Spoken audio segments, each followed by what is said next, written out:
अब हम बात कर रहे हैं एंगुलर जेएस में अपना डायरेक्टिव बनाने की। तो जब अपना डायरेक्टिव की बात आती है तो एक्चुअली हमें ऐप को डिफाइन करना पड़ेगा, फिर उस ऐप के साथ हम थोड़ा सा वर्किंग करेंगे। तो मैंने एक डिव बनाई, उसको मैंने ng ऐप कहा और ऐप का नाम रख दिया मैंने फॉर एग्जांपल माय ऐप, या मैंने नाम रख दिया अफनान, ये मेरी ऐप का नाम। ठीक है, तो ये मेरा डिव मौजूद है, दैट्स इट। अब मैं अपने पास स्क्रिप्ट के अंदर थोड़ी सी जावा स्क्रिप्टिंग लिखेंगे अब हम एंगुलर जेएस के साथ, और स्क्रिप्ट के अंदर हमने जाकर क्या लिखा। अच्छा, ये जो इतनी सारी इंटेलिजेंस है बेसिकली मेरे पास मेरे सबलाइन से आ रही है, तो मुझे इसकी जरूरत नहीं है। अब यहाँ पर मैंने कहा variable app equal to Angular, sorry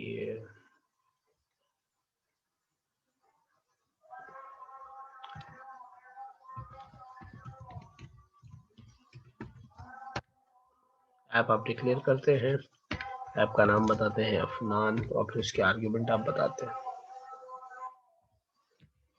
आप कहते हैं ऐप डॉट डायरेक्टिव, अगर आपने बनाना है तो आप कहते हैं डायरेक्टिव। अब इस डायरेक्टिव का पूरा एक फंक्शन होता है कि डायरेक्टिव का नाम क्या है, फिर ये डायरेक्टिव करेगा क्या। ठीक है, ये हम डायरेक्टिव बना रहे हैं, मेरे का डायरेक्टिव होगा फॉर एग्जांपल एपटेक के नाम का डायरेक्टिव होगा। अब ये फंक्शन जो है इसको रिटर्न करना होता है, ये रिटर्न क्या करेगा आपको, ठीक है, वापस क्या देगा। अब ये फंक्शन हमें एक टेम्पलेट देगा, और उस टेम्पलेट में हम जो भी लिखेंगे ना ये वही हमें बनाकर वापस दे देगा। फॉर एग्जाम्पल इस टेम्पलेट में मैं लिख देता हूँ कि भाई ये हमें h1 बनाकर देगा, और उस h1 के अंदर जब भी आप एपटेक लिखेंगे लिखा हुआ आएगा कंप्यूटर इंस्टीट्यूट। ठीक है, ये हमने एक टेम्पलेट बना दिया। ये हमारा एक ऐप है, एंगुलर की ऐप हमने डिक्लेयर की, अफनान के नाम से ऐप है। ठीक है, अब उस ऐप के अंदर एक डायरेक्टिव डिक्लेयर किया जिसका नाम होगा एपटेक, और वो करेगा क्या हर बार कि वो h1 रिटर्न करेगा हमें। ठीक है, सो नाउ अब देखते हैं कि हम इसको यूज कैसे करते हैं। मैं यहाँ पर आया, मैंने कहा भाई एक डिव है या एक टैग यूज कर लेते हैं, मैंने कहा एपटेक के नाम का टैग है। ठीक है, और इसको बंद भी कर दिया। लेट्स सी कि ये कैसा काम करता है हमारे लिए। ये नहीं चला, आइए जरा देखते हैं। एरर आए में देखो, अनएक्सपेक्टेड टोकन दिस, तो जो आपका वो सेमी कॉलन है वो एक्चुअली ये कह रहा है ठीक नहीं।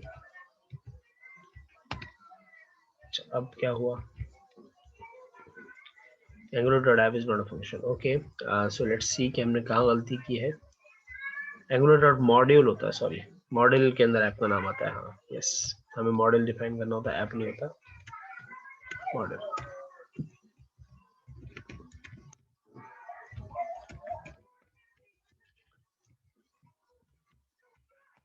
देखो ये आ गया, बिल्कुल परफेक्टली काम हो गया, कंप्यूटर इंस्टीट्यूट लिखा हुआ एंगुलर डॉट मॉड्यूल। मैंने वो ऐप एक्चुअली वेरिएबल के चक्कर में मैंने ऐप यहाँ लिख दिया था कि भाई एक मॉड्यूल हमने बनाया है अफनान के नाम का, कि जो कि हमारी ऐप के लिए है, इस वाली ऐप के लिए। ठीक है, फिर उसमें एक डायरेक्टिव ऐड किया एपटेक का, जो रिटर्न क्या करेगा हर बार h1 रिटर्न करेगा। तो जब मैंने एपटेक का टैग लगाया तो उसने प्रिंट कर दिया एपटेक कंप्यूटर इंस्टीट्यूट जो भी था। अगर मैं इसको टैग को दोबारा प्रिंट करूंगा तो वो दो बार ये चीज दे देगा। ठीक है भाई, क्योंकि दो बार वो टैग यूज हुआ हुआ है।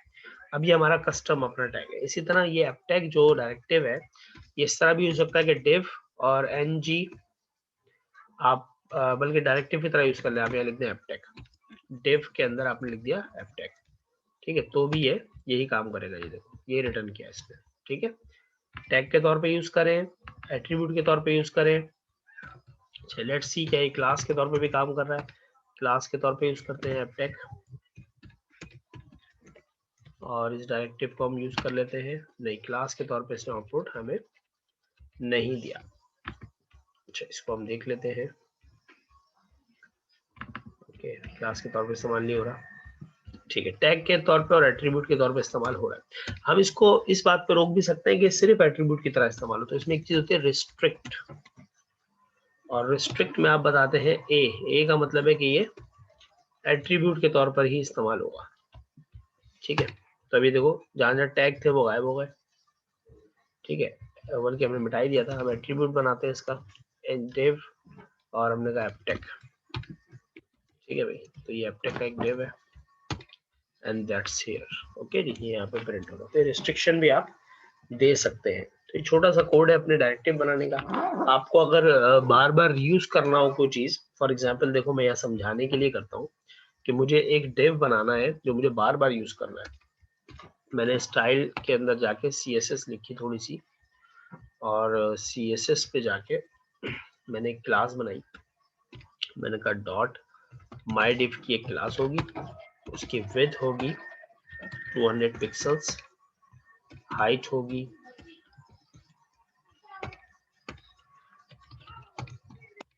और बैकग्राउंड कलर होगा एक हमारे पास।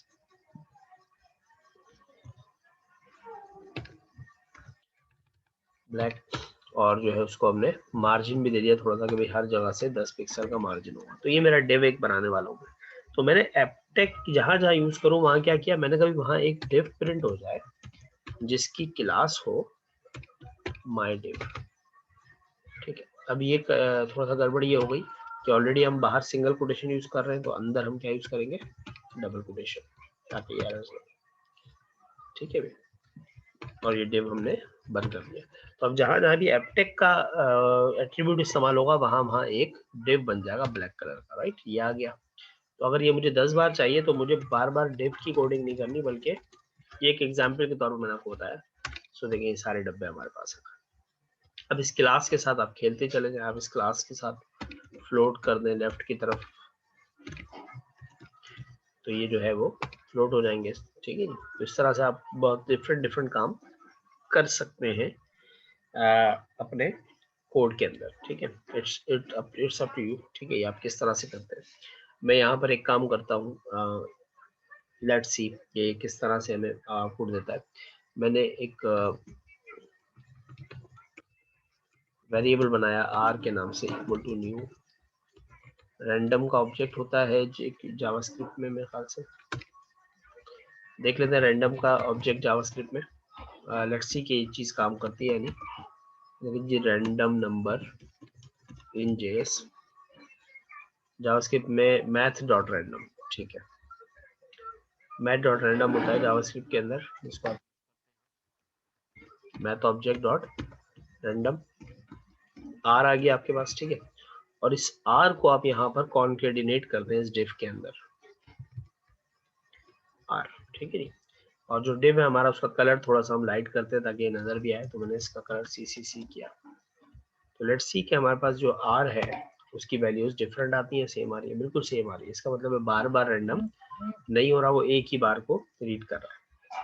ठीक है, वो एक ही बार को रीड कर रहा है। लेट्स मेक इट इनसाइड, अगर हम ऐसा कर सके कुछ फंक्शन के अंदर रखें इसको,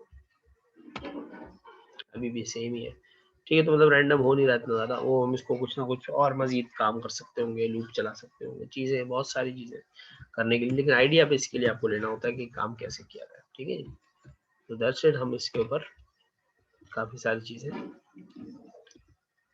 परफॉर्म कर गए हैं। ये क्यों गायब हो गया, अच्छा ये गलती हो गई ना, आर आ रहा है। ठीक है, अगर आर है ही नहीं। Okay, so we have boxes. ठीक है जी, तो इस तरह से आप अपना डायरेक्टिव बना सकते हैं।